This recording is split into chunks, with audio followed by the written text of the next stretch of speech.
There are times when she is afraid. I mean, she's terrified of heights. So leaping from a moving train is not a good job. She has a terrible time at trains throughout the war. She is very nervous about parachuting, but she's desperate to get back there, even though the Gestapo are hunting for her and actually have arrested her entire family, because she knows what it's like. She's already spent 3 years in enemy-occupied territory serving in the resistance, and she's actually got claimed to be one of the very first women to serve in the Second World War at all. Welcome to Heroes Behind Headlines. I'm your host, Ralph Pizzullo.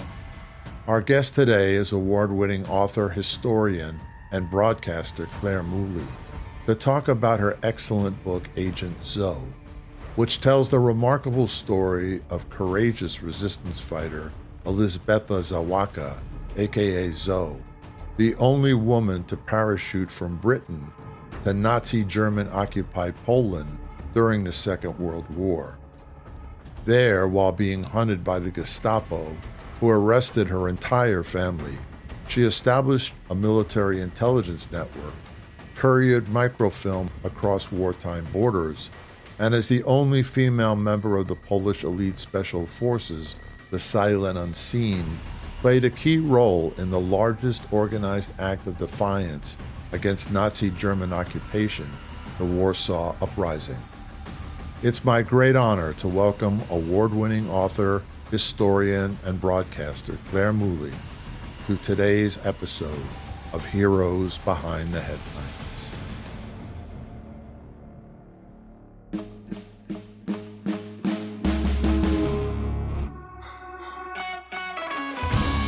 Heroes Behind Headlines with Ralph Pizzullo.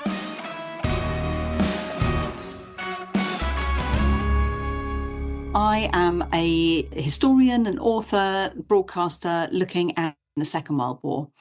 And I came across this story. It actually came from a previous book I wrote called The Spy Who Loved, about the first woman to serve Britain as a special agent in the Second World War. Very different woman, very different story. She was also Polish born, although she's a citizen. Mm-hmm. And so the Poles over here were really delighted that an English person was interested in her story, and they invited me to an event at the Polish Embassy in London. And while I was there, I saw an elderly lady at the back of the room sitting on her own. So immediately my radar was going, okay, go and talk to her.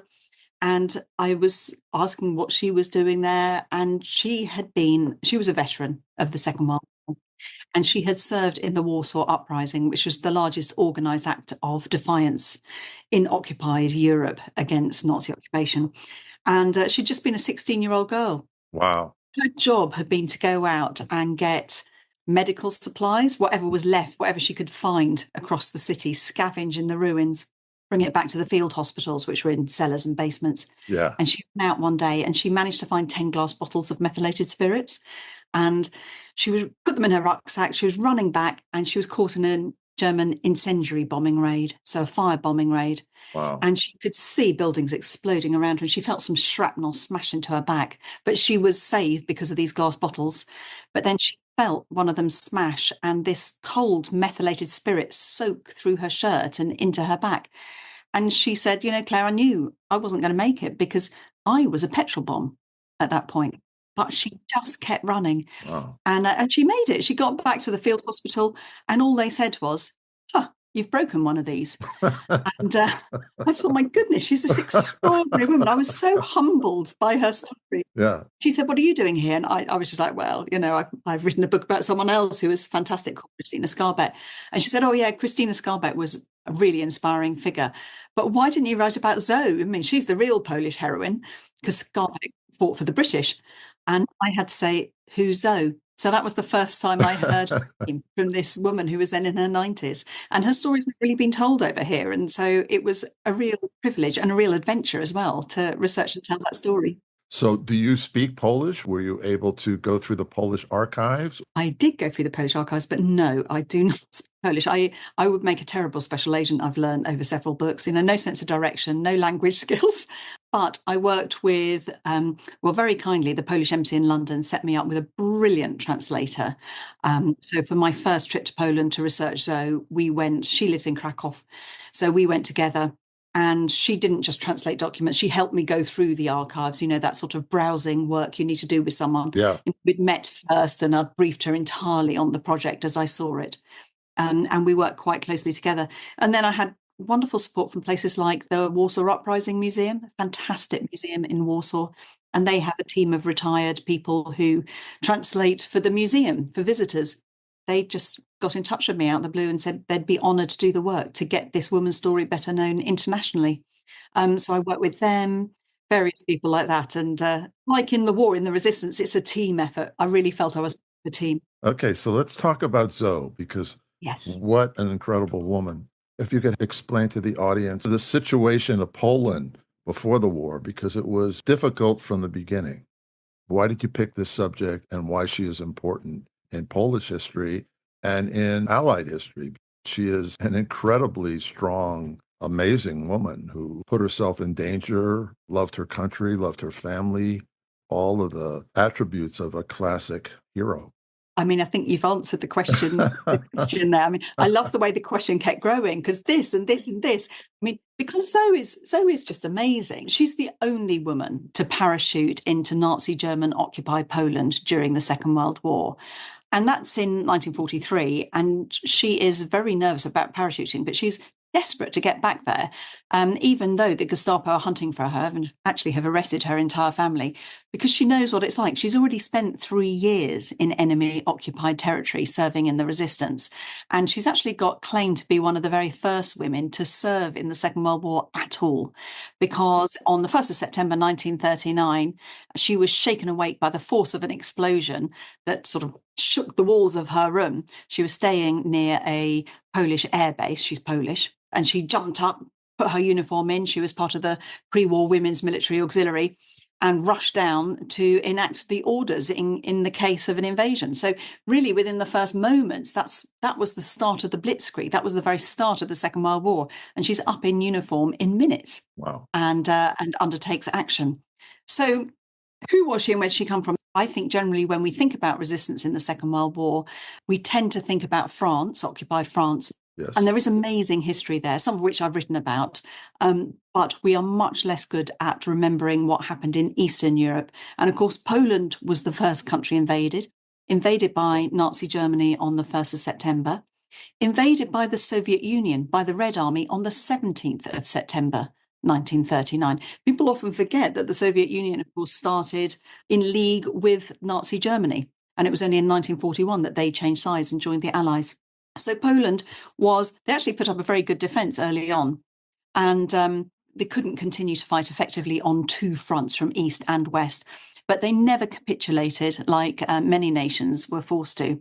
What they did was they got the majority, 35,000 troops out, the government, the treasury, the first Enigma code breakers. These incredibly important groups got out through a city called Lvov, which was then in eastern Poland, which is now, of course, Lviv in Ukraine. Zoe was one of the people who helped to keep that vital route open while she was still in uniform. And she could have got out with the forces, but she decided to stay and fight in the resistance. And it is her work in the resistance, of course, which makes her legendary. So Zoe was born in 1909 in a city called Toruń in northwestern Poland. She was the seventh of 8 children. She grew up used to having to fight her corner to get a bit of parental attention and everything. But even more than that, when she was born, that part of Poland was annexed into the Prussian Empire, an earlier German empire. So legally, she was actually born German. I think it's important to remember that Poland has this extraordinary history of centuries of being invaded, occupied, and annexed between its aggressive neighbours. Yes. But also a history of defiance and resistance and liberation. And she was brought up to know that even though legally she was German, she was really from this deeply patriotic Polish family, and that one day she might be called to fight for her nation. Poland got its freedom back at the end of the First World War. And one of her defining moments was seeing her father, a veteran, weeping to hear the Polish national anthem played openly in the streets. And it was only then that she learned to speak Polish. She was raised to speak German. And in fact, her name, Elżbieta, which is Elizabeth in Polish, she'd been denied that. She had to be raised as Lisa or Liesel, the German version. Yeah. And the Germans didn't realise what they were doing, but they were training a generation of young people to speak German and to know how to lead a double life. really effective training for future generation of double agents. And that served her very well. Served her really well in the war. Yeah. So, yeah, when war came and she is plunged back into often taking a German double identity as she serves as an intelligence officer and a courier, often going right into Nazi Berlin and out again. She's very used to leading this kind of double life. Incredible. And she was an extremely brave person. I mean, her training was as a math student. Yep. She was planning to become a teacher. Yep. But when called to service to her country, she just, without hesitation, jumped in. Yes, that's right. It's just her character, I would imagine. Her character is extraordinary from her first breath. I mean, she said she sucked in patriotism with her mother's milk to her last, her dying breath. She is this uncompromising woman the whole way through. I do love her. Yeah. She studied mathematics, and she actually studied alongside a man called Marian Rejewski, who was the first man to, break the Enigma code, later worked with Alan Turing. So she was a very top-level mathematician. Marian Adam Rejewski was a Polish mathematician and cryptologist who in late 1932 reconstructed the sight-unseen German military Enigma cipher machine, aided by limited documents obtained by French military intelligence. Over the next 7 years, Rejewski and fellow mathematicians and cryptologists working at the Polish-German Staff Cipher Bureau developed techniques and equipment for decrypting the Enigma machines, even as the Germans introduced modifications to their Enigma machines and encryption procedures. 5 weeks before the outbreak of World War II in Europe, the Poles shared their achievements with French and British counterparts, enabling Great Britain to begin reading German Enigma ciphers.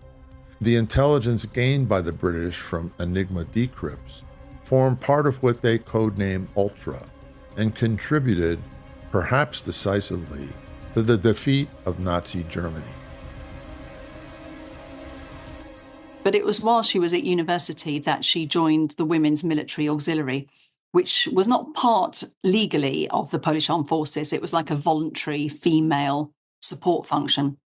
But they were very highly trained in all sorts of skills, driving and so on, but also in shooting, target practice. Mm-hmm. And so, yeah, she was very highly prepared to go into action.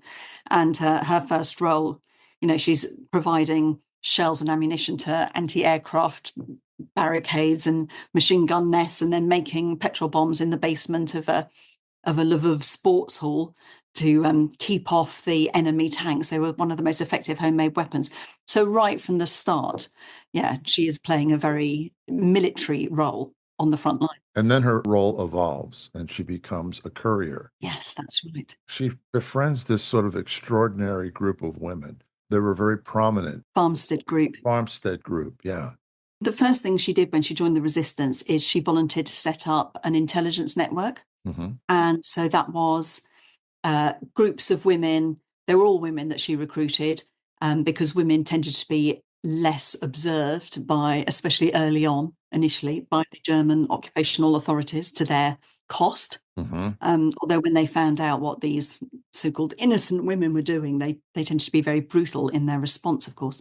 But she set up a massive network, and they were collecting military data about troop movements, movement of military freight, all sorts of things. And she would collect that every week. And then she volunteered to serve as a courier. So none of that information was important unless it could be got to the Home Army headquarters. The Polish Home Army was formed in February 1942 from the earlier armed resistance, established in the aftermath of the German and Soviet invasions of Poland in September 1939. Over the next 2 years, the Home Army absorbed most of the other Polish partisans and underground forces. Its allegiance was to the Polish government in exile in London, and it constituted the armed wing of what became known as the Polish underground state. Estimates of the Home Army's 1944 strength ranged between 200 and 600,000. The latter number made the Polish Home Army not only Poland's largest resistance movement, but one of Europe's largest World War II underground movements. The the Home Army as the Polish resistance. They called themselves that to distinguish them from their armed forces overseas. And so she would smuggle this intelligence. At first, a few notes on statistics hidden in a slip of paper in the back of her clothes brush. We've still got her clothes brush that she used amazingly. Wow. Yeah, there's a little picture in the book. And then later, very quickly, they developed microfilming secretly, clandestinely. So then she'd hide microfilm in the shaft of a key or in a little cigarette lighter or whatever. And because she had fluent German, and was conveniently blonde and blue-eyed. Of course, not all Germans are blonde and blue-eyed, but it didn't harm that she went with the stereotype. Yeah. She was sent on the most dangerous routes of all, which is bringing this intelligence into Berlin, which seems absolutely insane, such the most perilous route. Yeah. But actually, it's the fastest way. This is very time-sensitive information. Yeah. And they had to get it to London, to the Polish government in exile, as quickly as possible. And the fastest route was they had a friend in one of the embassies, in a neutral embassy, the Manchurian embassy in Berlin. If she could get it to him, he could get it out in the diplomatic post. So there she is, crossing wartime borders, constantly having her papers checked, which are forged papers, traveling as an oil company secretary under various names, changing her hair, changing her appearance, and changing her route, of course, the whole time. Yeah. And had they have checked, she would have been shot immediately, or she'd have been interrogated very brutally and then either shot or sent to be laboured to death in a concentration camp. Yeah. She said that after she had crossed a border 100 times, she stopped counting in case it was unlucky, but she didn't stop taking the routes. Incredible. Absolutely incredible. But of course, she had so many close shaves. You've read the book, right? So, Yes. There's hardly a page where I can't fit it in. There's one on a train where she has to jump out of the train. Oh, yeah. So this is late 42, and it's her last mission into Berlin, last because it all goes horribly wrong. And they've given her a big block of money to take back, US dollars to take back to the resistance. And she knows she can't just carry it as a brick, because if they check her bags and they find it, it's very clear she's in the resistance. And so she takes an extra night and she pastes all of these dollar bill notes inside her suitcase and then sews the lining on top of it. So it won't be seen, chucks in a couple of books and a nightie, whatever. And off she goes. And she gets very close to Warsaw. She stops overnight at her sister's apartment, and her sister doesn't open up, given they've got a little sign that they enact. And she knows immediately something's wrong. So she knocks at her neighbour, and the neighbour just hisses, they've arrested Clara. Go, they're waiting for you in her flat. So she has this awful moment where she knows she can't help her sister, and she knows it won't help her if she's caught as well. Yeah. So she just has to turn, and she manages to get rid of this suitcase somewhere. She knows the resistance will find it. And then she should perhaps have just gone into hiding straight away, but she issues warning to the local resistance group. So she saves probably a dozen lives there and then by managing to throw a scrunched up bit of paper at someone. And then she's turning to leave the station where she realizes that she's being followed. Yeah. So she jumps on a different train. She takes the last train to Warsaw. It's dodging in and out, going in and out of buildings, coming out a different way, all of that sort of thing. She's going through the kitchen, hot bowls of things. She gets the last train to Warsaw, and she thinks she's thrown off her tail.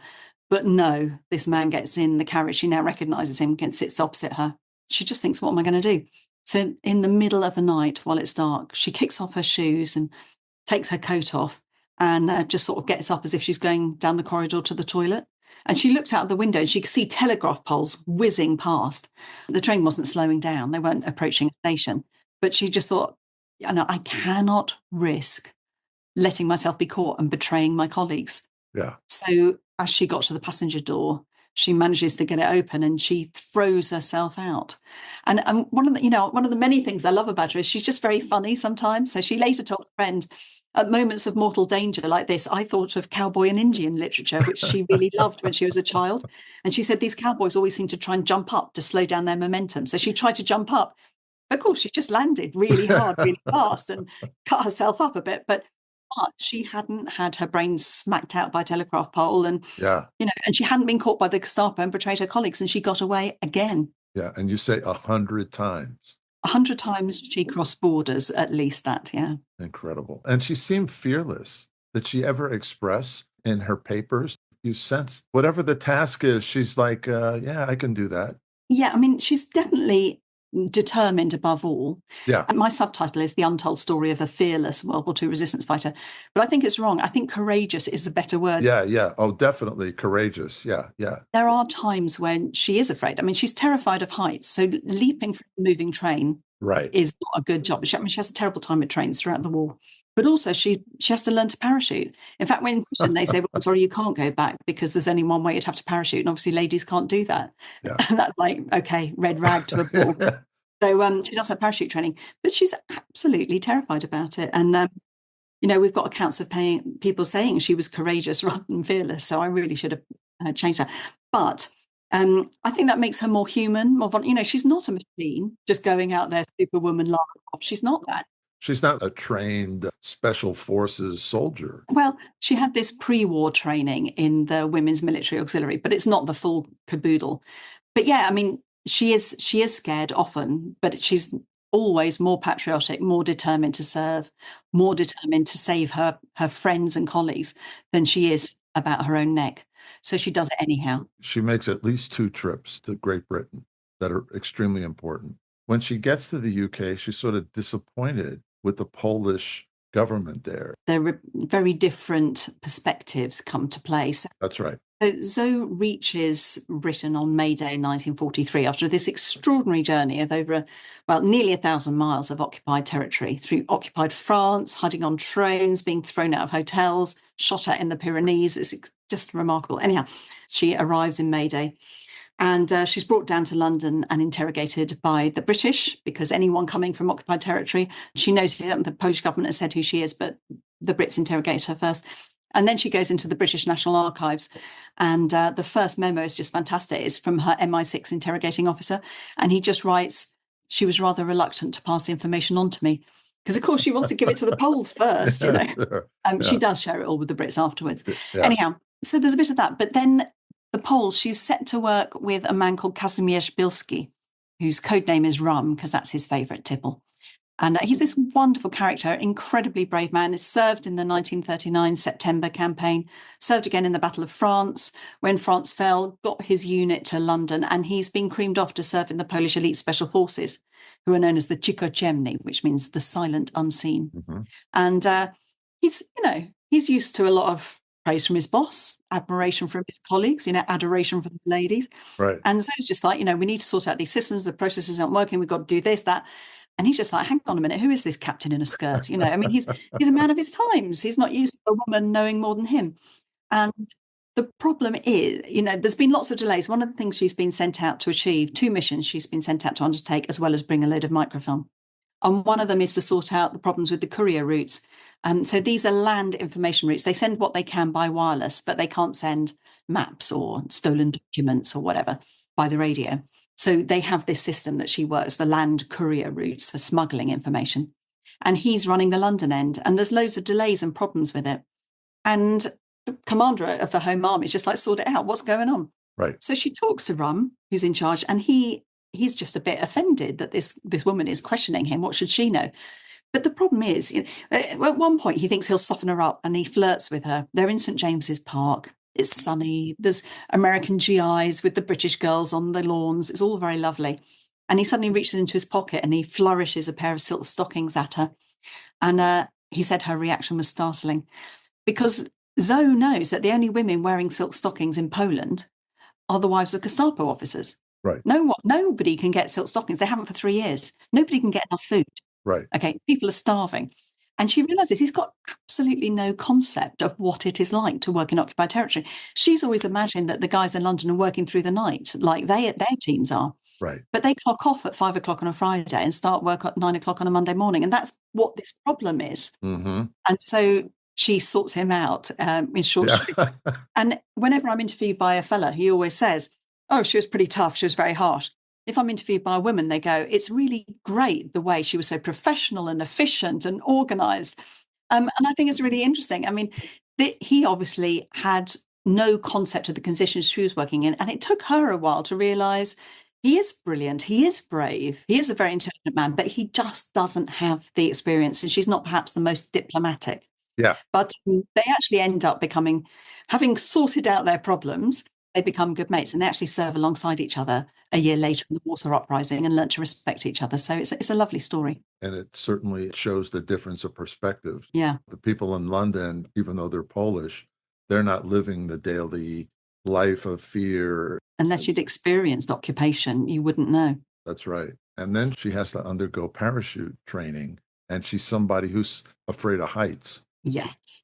She manages to overcome that, as she does everything else. Yeah, absolutely. I mean, she ends up having her ankles bound up with bandages because she has a lot of bad landings because she's very nervous, but she presses on anyhow. And 4 aircraft go out that night in September 43.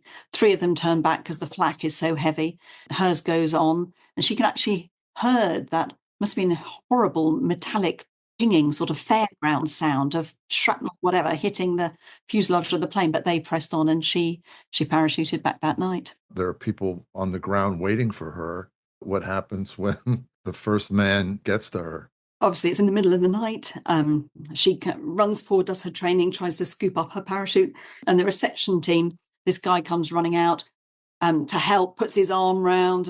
And then apparently, she said, he jumped back. Oh, my God, it's a woman.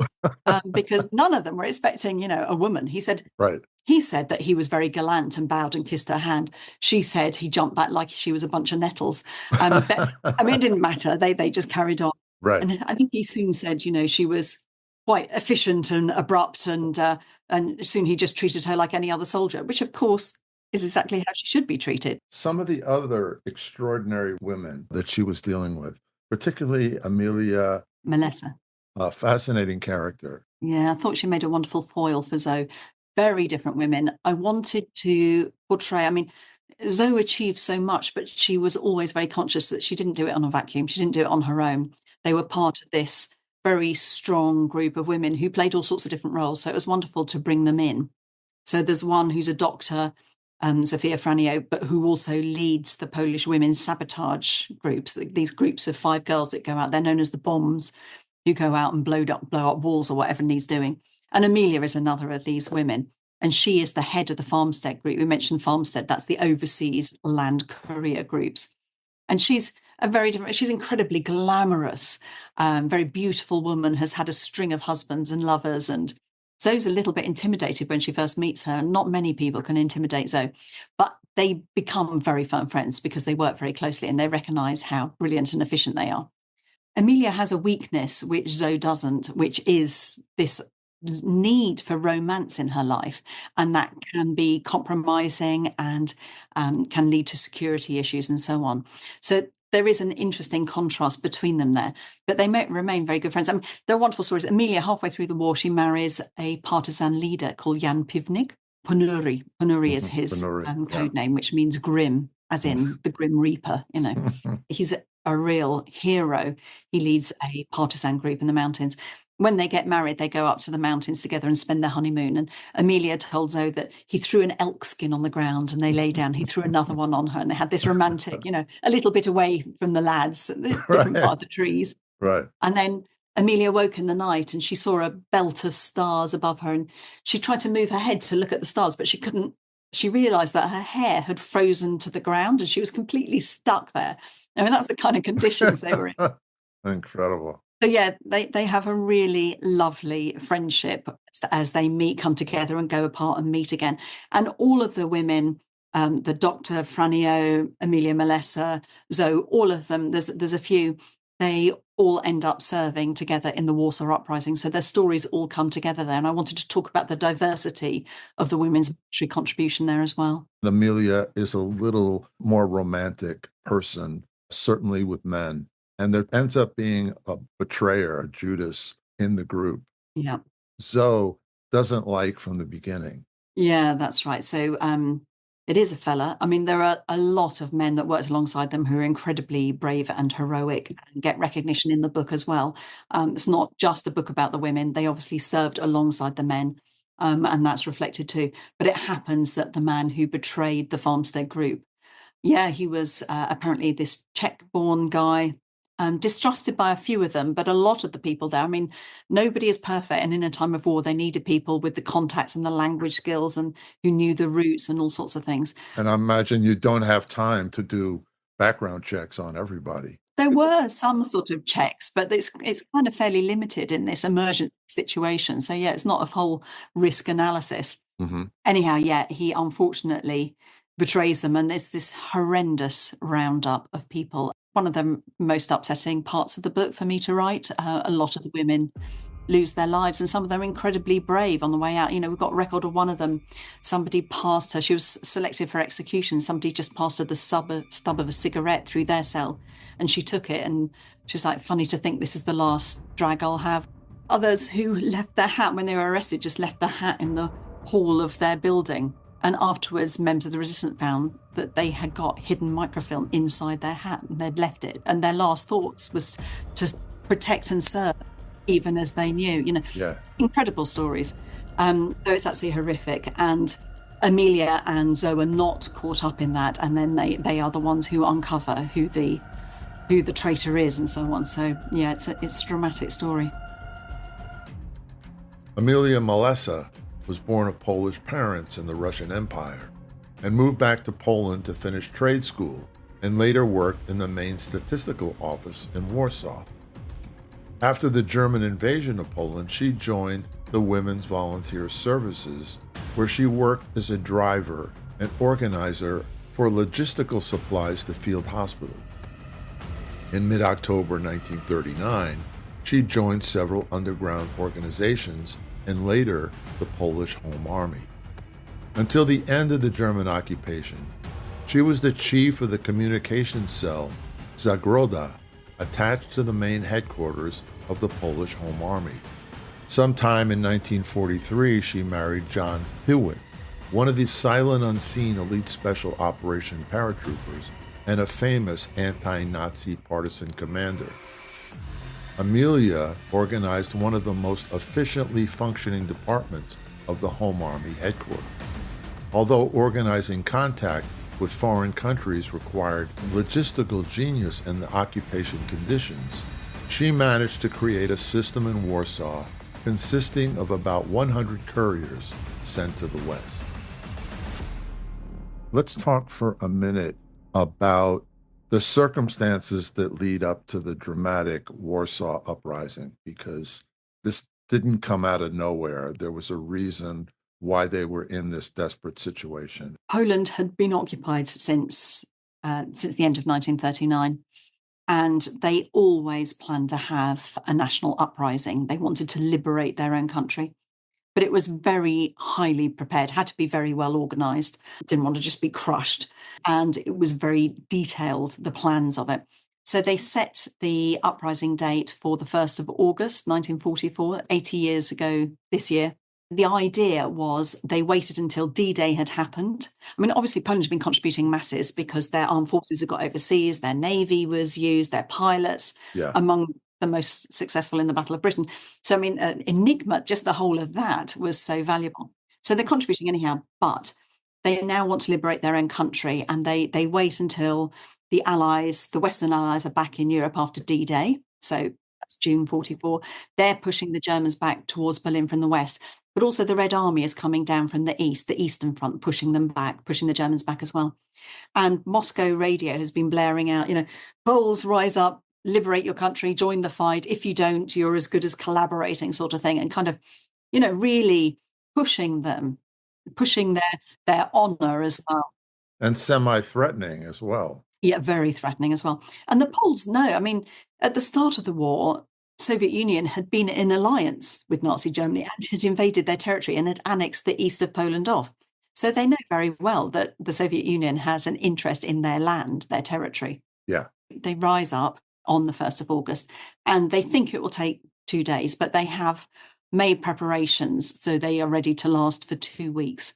And Zoe is part of that. She's a sort of quartermaster. She's involved in supplies of medicine, which is why she knew Hannah, the woman that I interviewed at the start, of food, later water as well. All sorts of supplies that are needed to keep them fighting. Yeah. She's not meant to be kind of on the front line initially, but very quickly the whole of Warsaw is the front line, because the Germans, I mean, Hitler considers the Poles to be Slavic people, under people. I mean, it's this hideously racist terminology. And he is so affronted that they dare to rise up.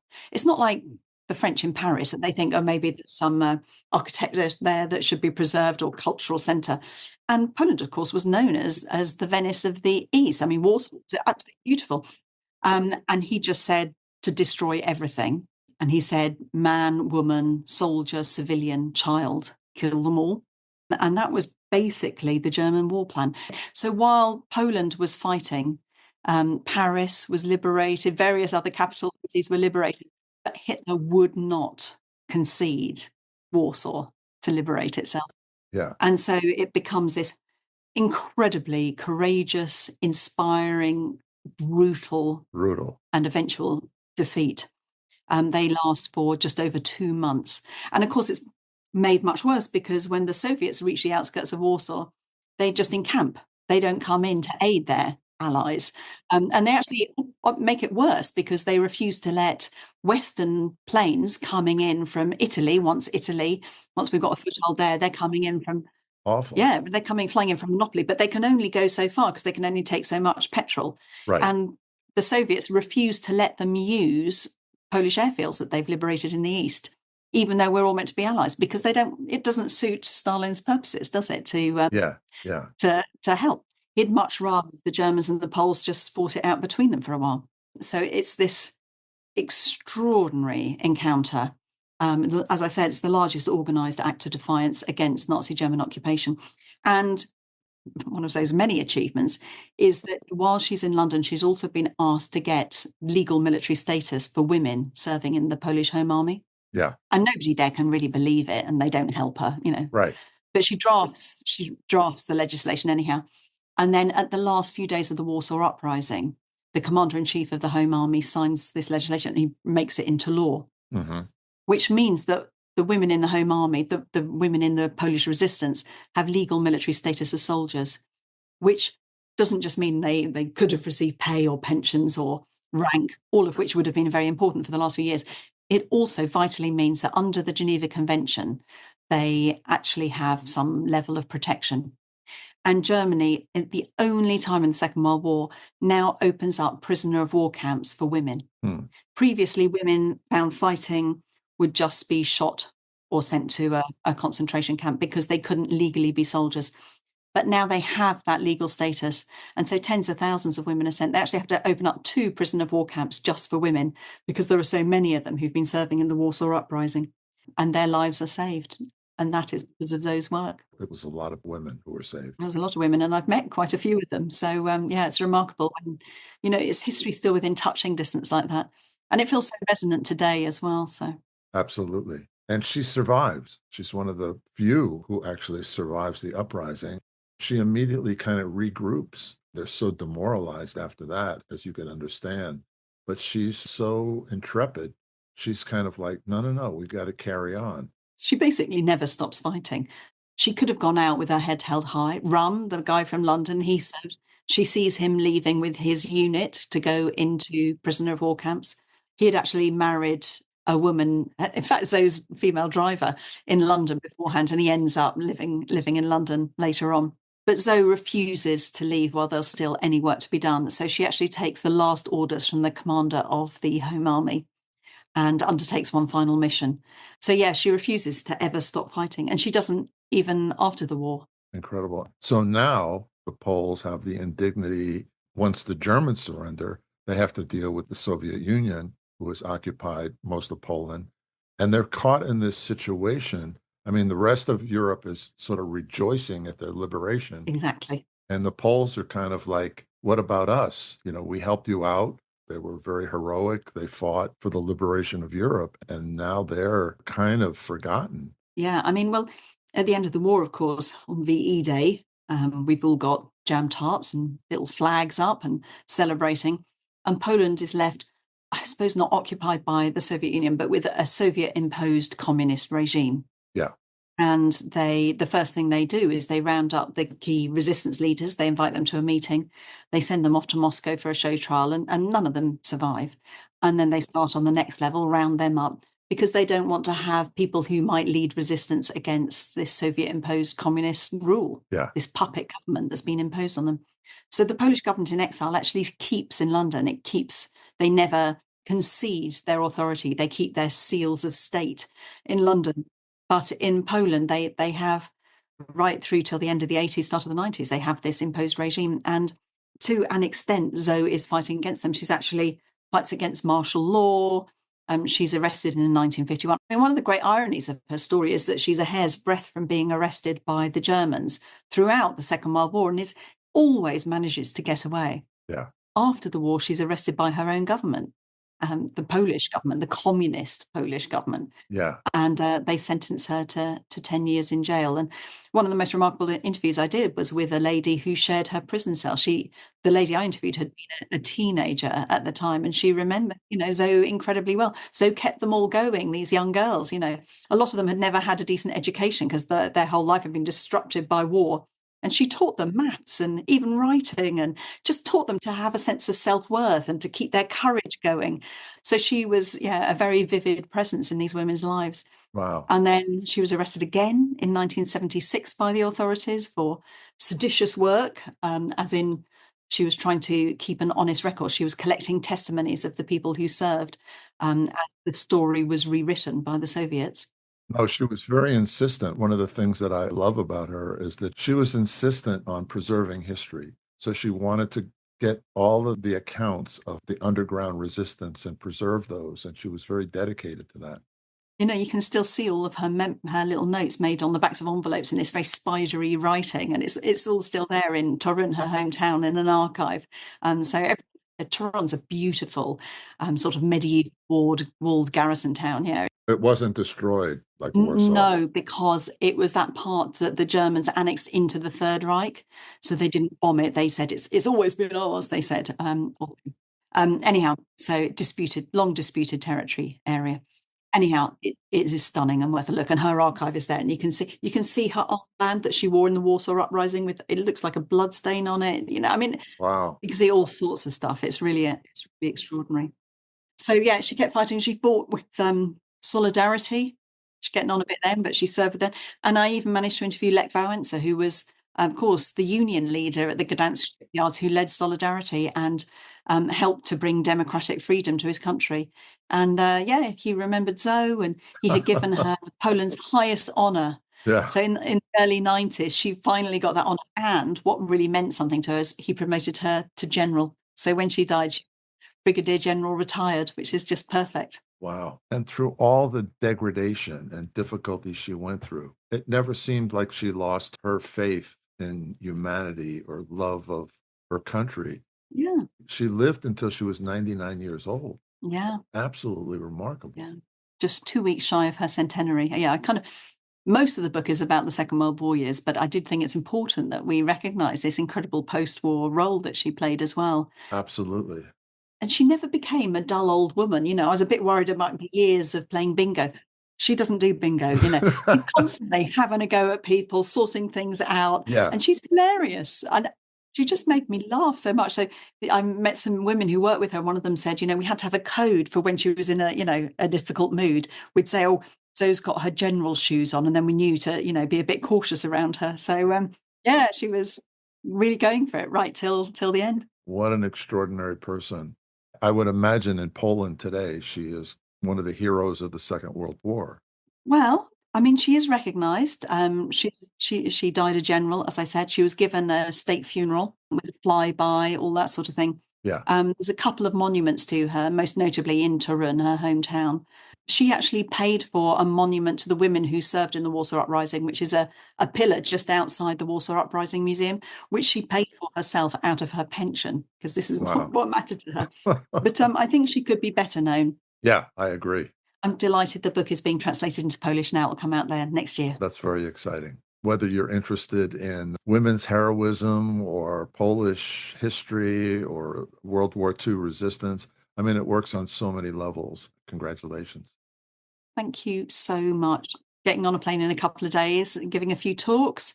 I'll be at the International Spy Museum in DC, going to New York, I'll be at the Harvard Club, at the Kosciuszko Foundation, the Pilsudski Institute, and a couple of others as well. Well, thank you so much. This has been such a pleasure and excellent book. I wish you all the success. People need to know about this woman. She's an incredibly inspiring figure, for sure. Thanks very much for having me on. Cheers. On August 1st, 1944, as Allied armies marched towards Germany, an uprising broke out in Warsaw that aimed at liberating that city from German occupation.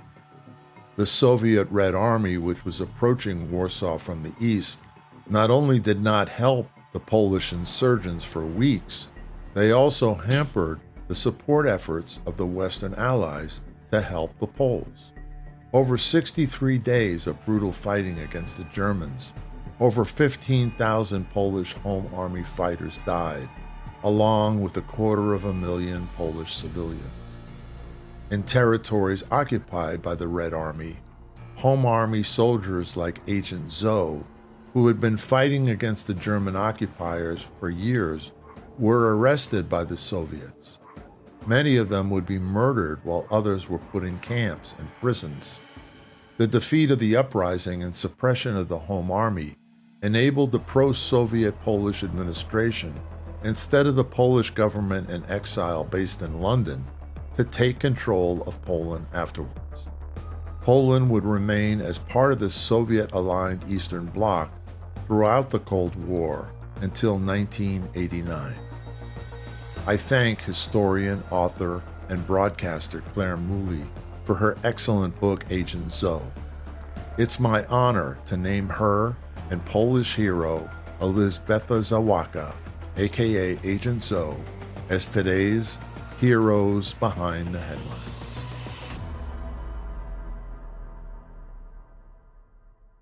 Please join our Heroes Behind Headlines community. Go to hbhpod.com and enter your email to receive updates and information on exclusive Q&As with our host and guests. That's hbhpod.com. Heroes Behind Headlines. Executive producer Ralph Pizzulo. Produced and engineered by Mike Dawson. Heroes Behind Headlines.